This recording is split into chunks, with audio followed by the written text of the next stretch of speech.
Siempre hablamos de temas de salud aquí en Cada Día y hoy particularmente vamos a hacer foco en algo que la gente nos viene reclamando una y otra vez que volvamos a tratar aquí con especialistas y es hablar de fibromialgia. Fibromialgia, ¿qué es? ¿Cómo se trata? ¿Tiene cura realmente? ¿Qué se sabe hoy en día cuando ya la ciencia ha dado avances en otros aspectos y no sabemos si en este también? Está con nosotros Matías Benavente, médico reumatólogo, para ayudarnos a entender este tema. Hola, Matías. Hola, ¿cómo les va? Muchas gracias por la Bienvenido al invitación. programa.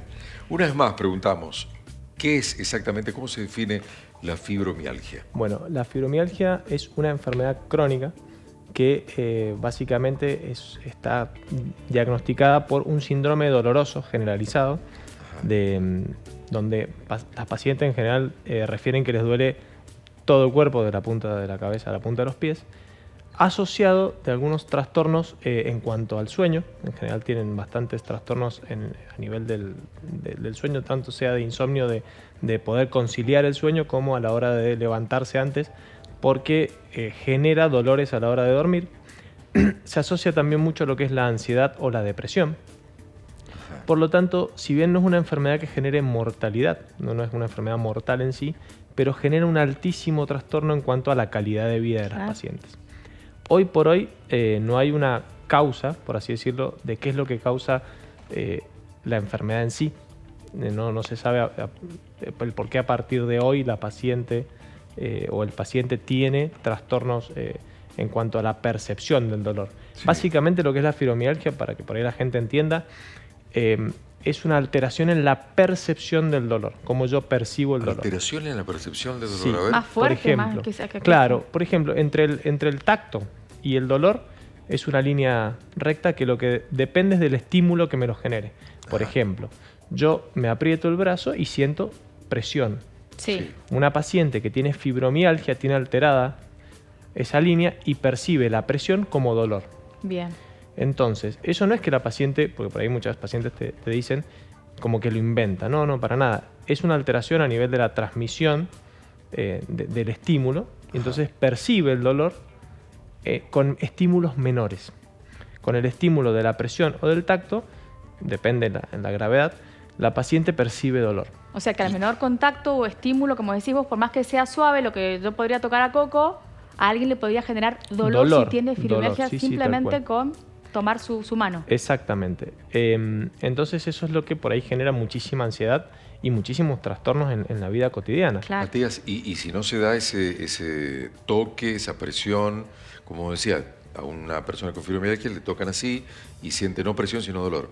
Si no pasara eso, ¿también se siente dolor, por ejemplo, al caminar, al estar acostado? Sí, porque la mayoría de las actividades que nosotros realizamos, los músculos ejercen presión sobre los tendones y sobre la zona. Entonces, la presión del músculo normal genera dolor en muchas actividades. Por ejemplo, hay pacientes que tienen dolor al caminar o al levantarse de la cama.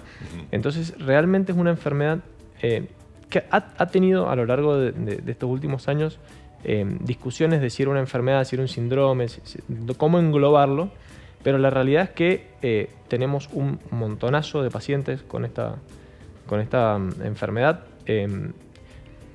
muchos subdiagnosticados, porque en general las pacientes consultan cuando ya la enfermedad es bastante severa o ya les genera limitaciones. Pero estás tocando un tema puntual y te paro ahí un momento, el diagnóstico.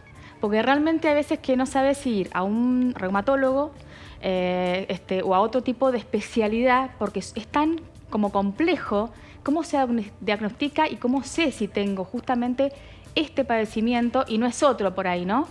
Perfecto. En general, el dolor crónico, o sea, el dolor que ya lleva más de un mes, que persiste a lo largo del tiempo, los reumatólogos somos los médicos que en general vemos las patologías de dolores articulares de manera crónica. A diferencia del traumatólogo, que es aquel que ve el dolor más agudo, el dolor más de urgencia. Entonces, en general, está bueno que vengan. Y segundo, ¿por qué? Porque la fibromialgia es un diagnóstico que se hace de exclusión. ¿Qué quiere decir esto?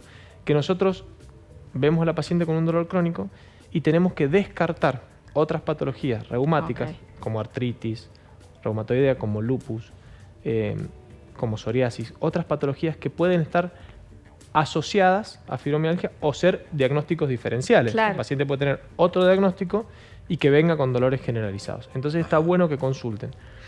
Segundo, el diagnóstico hoy por hoy es de exclusión. ¿Qué quiere decir esto? Yo tengo que descartar otras causas. Bien. Por lo tanto, al descartar otras causas, yo llego al diagnóstico que es clínico. No hay un estudio de sangre ni un estudio de imágenes al día de hoy que nos pueda decir que la paciente padece fibromialgia con un resultado de laboratorio. Sí. Pero sí descartando las otras cosas y llegando a un diagnóstico sindromático, o sea, de los síntomas que tiene la paciente. Sí. Es muy característico porque tiene zonas de dolor muy puntual, que nosotros las vemos muy cotidianamente, que es en general en la presión de determinadas zonas, los antebrazos, las rodillas, la zona de las caderas, la parte lateral de las caderas. Tiene zonas donde uno aprieta y realmente despierta un dolor exquisito y puntual que como que es bastante característico. Ajá. Y se asocia, como les digo, que es otra cosa que nosotros siempre preguntamos, trastornos del sueño, o sea, si el paciente puede dormir bien o no, si el sueño es reparador, que eso se asocia muy comúnmente, si gatilló este empeoramiento del dolor o despertó este empeoramiento, alguna situación personal de ansiedad, de estrés, alguna situación vivencial compleja, el fallecimiento de algún familiar, alguna separación, muchas veces son gatillos que hacen que esta enfermedad empeore.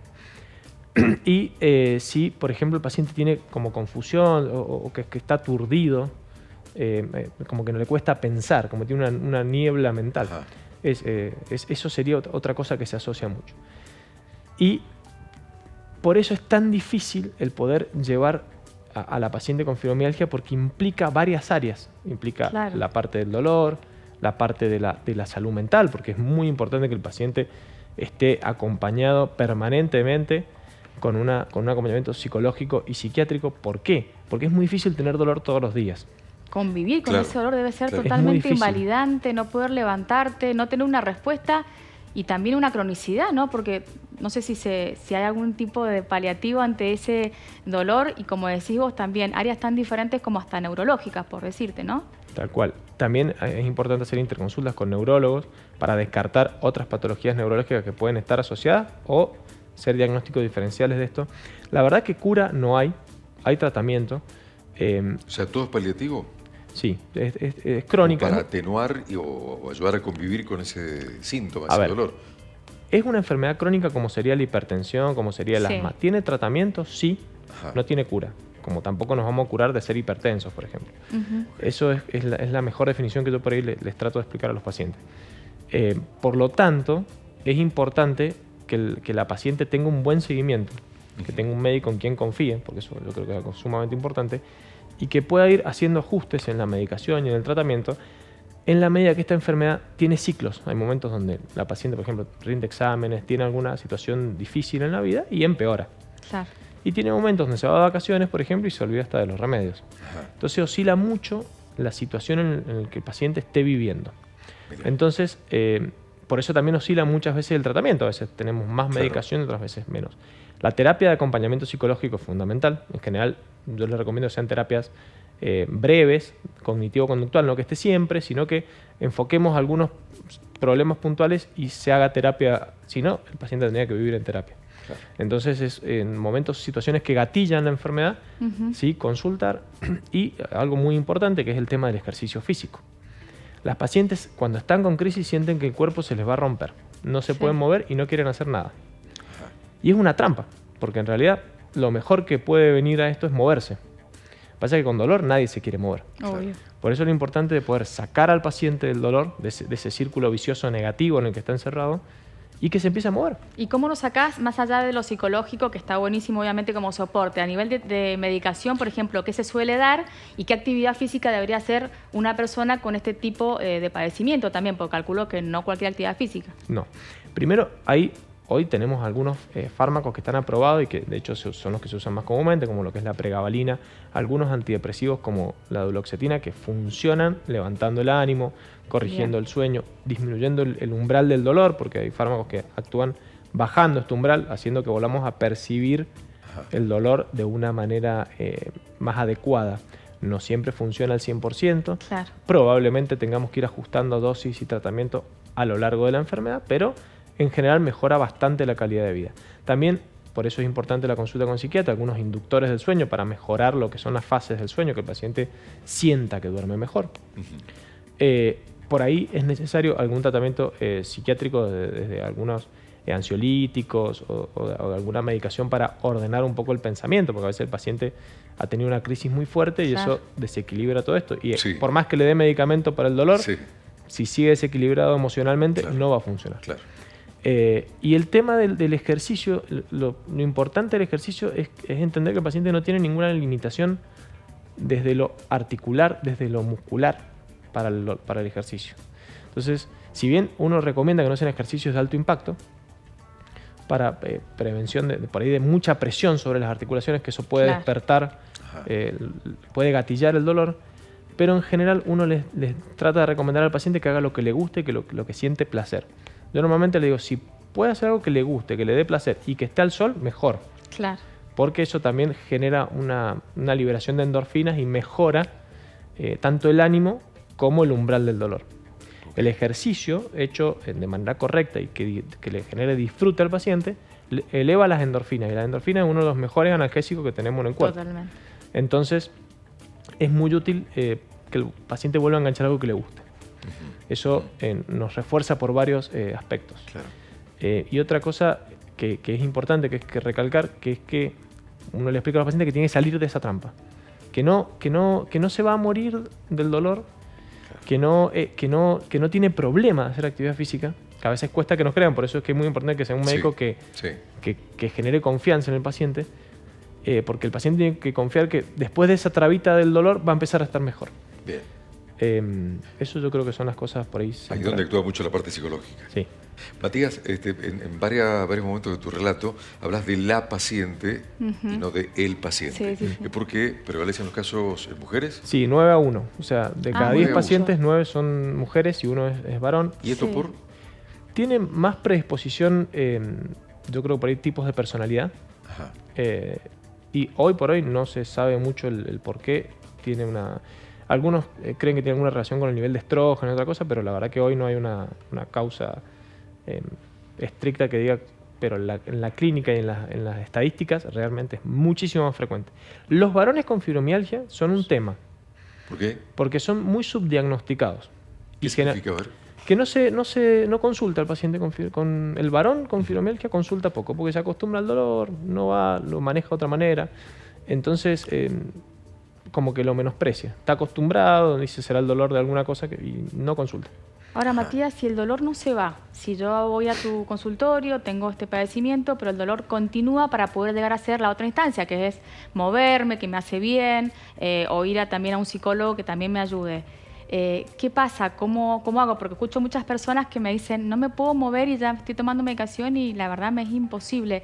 ¿Qué se hace en ese momento? ¿Cómo ayudamos a la persona que nos está viendo ahora desde la casa y que escuchamos muchísimo estos relatos? Sí, a ver, las escalas en cuanto al tratamiento del dolor son crecientes. Hay un montón de medicamentos para ir subiendo en el dolor. Después hay escalas donde se pueden dar analgésicos más fuertes, como de los derivados de la morfina, o cosas más potentes que en el caso muy fuertes, sí. Muy fuertes, son dolores muy fuertes y muy discapacitantes. Por eso es que uno tiene que ir subiendo en la escala del dolor. Eso por un lado. Segundo, otra cosa muy importante, a veces cuando el dolor es refractario, o sea que no responde, necesitamos replantearnos si el diagnóstico es el correcto, porque a veces el paciente tiene otra enfermedad, ya sea articular, una artritis reumatoidea u otra patología que no la estamos tratando. Claro. Entonces, nosotros tenemos que tratar esa enfermedad para que el dolor termine mejorando. Por eso es que es muy importante este ida y vuelta con el paciente. Que el paciente me diga, mira, la verdad que no respondo, me duele esto. O a veces tratamos, el dolor mejora en un gran porcentaje, pero persisten zonas dolorosas. Okay. Entonces, por ahí eso se soluciona tratando la patología, o capaz que muchos pacientes me ha pasado que tienen artrosis de rodilla, que hay que tratar la artrosis de rodilla y no la fibromialgia. Claro. Pero se asocia mucho. Matías, en un momento hablaste puntualmente del sueño, de las horas de sueño, de cómo es la calidad del sueño. ¿Esto contribuye a que aumente el dolor en la fibromialgia o puede ser el disparador de la fibromialgia? Empeora seguro el dolor en la fibromialgia. O sea, el trastorno en el sueño hace que los pacientes que tienen fibromialgia anden mucho peor del dolor. De hecho, hay un estudio muy interesante, se hizo hace unos años, donde a los soldados se los depriva de sueño, se les fracciona el sueño y al tiempo empiezan con síntomas de dolores generalizados. Okay. O sea que ya el solo hecho del fraccionamiento del sueño, el dormir mal, el dormir en distintas horas genera aumento de la sensibilidad al dolor. Ajá. Eso está confirmado. Y segundo, muchas veces las crisis personales, familiares y todo, vienen acompañadas de trastornos del sueño. Sí. Porque uno no puede Claro. dormir bien Sí, sí, y eso empieza a generar mayor sensibilidad al dolor y el paciente empieza a tener síntomas de un dolor generalizado. A mí me ha pasado mucho en el consultorio que uno corrige el sueño y el paciente se limpia de dolor, no tiene más dolores. Ese paciente no está diagnosticado de fibromialgia, ¿sí? Tiene una situación particular, única, limitada, que generó un aumento de su percepción del dolor. Bien. La fibromialgia es cuando esto vuelve. Claro, o sea que Bien. por más que haga todos los deberes, digámoslo así, permanece. Ahí, Sí. digamos, ese trastorno está presente en mí. Si Doc- vuelve atrás y de alguna forma mejoro y ya no lo siento más, es que no ha sido justamente fibromialgia. Exactamente. Doc, y lo último que te consultamos, ¿la ciencia sigue trabajando en buscar una respuesta más certera, en buscar si hay orígenes precisos de cómo se da la fibromialgia, encontrar una medicación que la sane? Sí, de hecho hay varios estudios que ahora se están desarrollando. Son estudios muy complejos debido a que la enfermedad es muy compleja en sí porque aún no tiene diagnósticos, por ejemplo, Claro. sanguíneos para decir, bueno, ¿cómo está yo me mido el azúcar y sé que mi azúcar está mejor o Claro. está peor? Claro, claro. Cuando son síntomas subjetivos como el dolor, Ujú. es muy difícil medirlo. Por eso es que implica ver las respuestas o los tratamientos a estos pacientes, es muy difícil medirlo en estudios a largo plazo. Y por ahí fármacos que a uno les funciona muy bien, a otros en otros lados no funciona también. Claro. Entonces es difícil, pero sí se está trabajando mucho. De hecho es una enfermedad que post pandemia se ha visto aumentada, sin lugar a dudas, por trastornos en el sueño, trastornos Claro. en el laborales, trastornos en un montón de cosas. Claro. Y en la pandemia la verdad que, no sé si decirlo como una crisis de fibromialgia, pero empeoró mucho las consultas. Claro, claro, claro. Falta de ejercicio y muchas cosas que pasó en la población en general Claro. que realmente las consultas por empeoramiento de dolores ha Fueron sido muchas. bastante frecuente. Y sobre todo pacientes con fibromialgia que han tenido crisis muy marcadas. Ujú. Eso es algo bastante Bueno, frecuente. pero la ciencia sigue trabajando en el tema. Sí, sí, sí, muchísimo. Matías Benavente, gracias por esta presencia acá. No, muchas gracias a ustedes por Gracias, muy invitarme. aclarador. No